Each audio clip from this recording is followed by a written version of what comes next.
बेटे को जन्म देने के 2 घंटे के बाद एम्बुलेंस से मैट्रिक की परीक्षा देने पहुंची छात्रा सभी के लिए बनी प्रेरणा। प्रीतम कुमार राव की रिपोर्ट। बांका। बिहार विद्यालय परीक्षा समिति की ओर से 14 फरवरी दिन मंगलवार से आयोजित मैट्रिक परीक्षा के बीच बांका से एक प्रेरणादायक खबर प्रकाश में आई है, जिसको लेकर हर छात्रा और महिलाओं को गर्व होगा।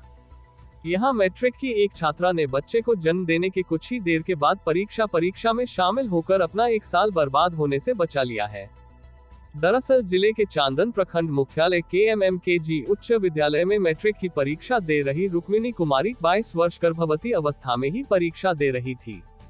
वह कटोरिया प्रखंड के किसी विद्यालय से नियमित छात्रा के रूप में पढ़ाई कर रही थी, जबकि उसकी शादी प्रखंड के सिलजुरी पंचायत के पेलवा गांव में हुई है। वहीं रहकर पहले दिन मंगलवार को गणित की परीक्षा अच्छी तरह से देकर आने के बाद वह रात में अगले दिन की परीक्षा की तैयारी कर ही रही थी कि देर रात अचानक उसे प्रसव पीड़ा शुरू होने पर परिवार वालों ने अस्पताल पहुंचाया, जहां बुधवार सुबह 6 बजे उसने एक बेटे को जन्म दिया।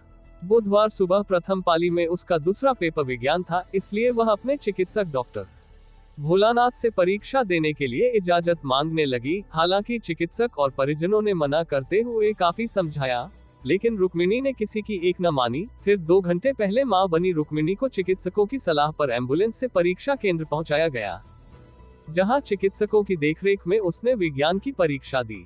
इस संबंध में डॉक्टर भोलानाथ ने बताया कि काफी समझाने बुझाने के बाद भी रुक्मिणी परीक्षा देने की जिद पर अड़ी रही।